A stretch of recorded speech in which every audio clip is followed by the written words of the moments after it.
অসম আৰু ছাৰ্ভিচেছৰ মাজত ৰঞ্জিত ট্ৰফিৰ মেচৰ আজি প্ৰথম দিনৰ খেল অনুষ্ঠিত হৈ গৈছে ইতিমধ্যে আৰু প্ৰথম দিনৰ খেলৰ আপডেট লৈ আহিছোঁ।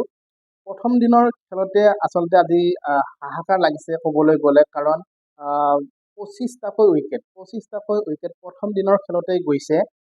এক প্ৰকাৰ ক'বলৈ গ'লে এনেকুৱা ধৰণৰ আচলতে খুব কম হোৱা দেখা যায়, কাৰণ একেদিনাই 25টাকৈ উইকেট যায়। 40টা উইকেটৰ ভিতৰত 25টা উইকেট একেদিনাই যোৱা খুব কমেই দেখিবলৈ পোৱা যায়।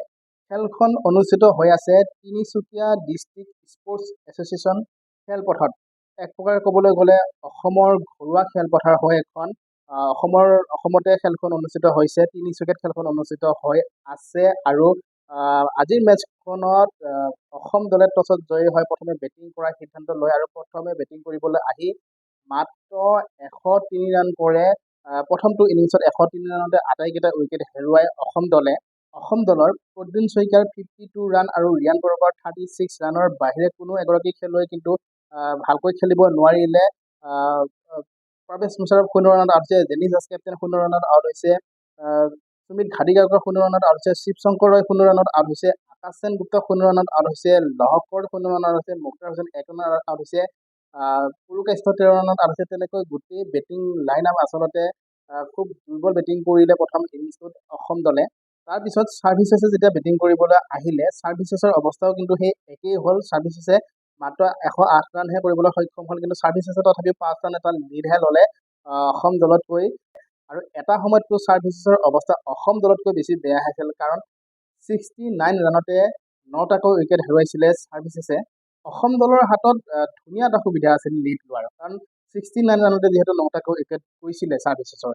তো সেইটো আচলতে অসম দলৰ সেই সুবিধাটো ল'ব নোৱাৰিলে আৰু শেষৰ উইকেটৰ কাৰণে খুব ধুনীয়া খেলিলে ছাৰ্ভিচেছে আৰু 39 ৰান কৰিবলৈ সক্ষম হ'ল শেষৰ উইকেটটোত।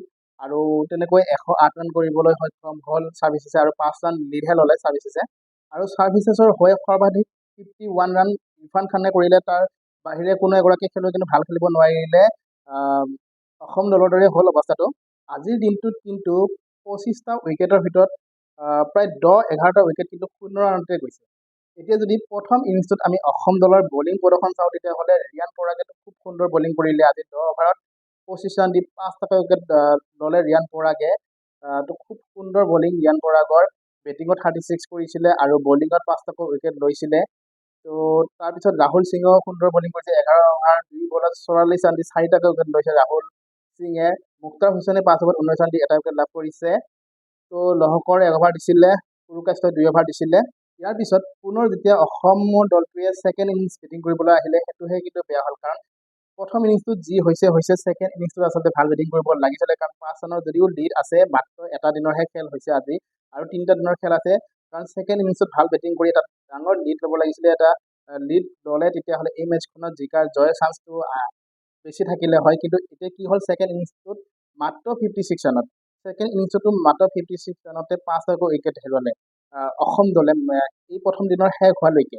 আৰু সুমিত ঘাটিকাৰকৰে 17 ৰান কৰি 9 আউট হৈ আছে আৰু শিৱশংকৰ ৰয়ে 6 ৰান কৰি 9 আউট হৈছে। দুয়োগৰাকী বাৰু বেটছমেন হয়, তো ডে-টোত দুয়োগৰাকী বেটছমেনৰ পৰা এটা ভাল আশা কৰিছোঁ, কাৰণ এই পিচখনত যদি 150 মানৰ এটা লিড লৈ ল'ব পাৰে, তেতিয়াহ'লে মেচখনত হয়তো জয়লাভ কৰাৰো চান্স থাকিব।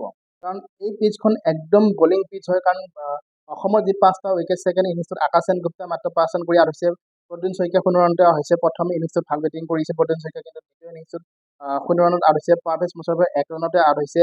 তাৰপিছত ৰিয়ান পৰাগেও 12 ৰানত আউট হৈছে, গতিকে ৰিয়ান পৰাগেও সোনকালে আউট হৈ গ'ল ছেকেণ্ড ইনিংছটোত। গতিকে ডে-টোত শিৱশংকৰ ৰয় আৰু সুমিত ঘাটিকাৰকৰ ওপৰতে গোটেই খেলখন আছে। এই দুয়োগৰাকী বেটছমেনে যদি এটা ভাল ইনিংছ খেলে, তেতিয়াহ'লে এই মেচখনত এটা আশা কৰিব পাৰি, অসম দলৰ এটা শক্তিশালী স্থিতিত থকাটো আশা কৰিব পাৰি আৰু এই মেচখনত জয়লাভ কৰাৰো চান্স থাকিব, কিন্তু যদিহে অসম দলে এটা ভাল লিড ল'ব পাৰে।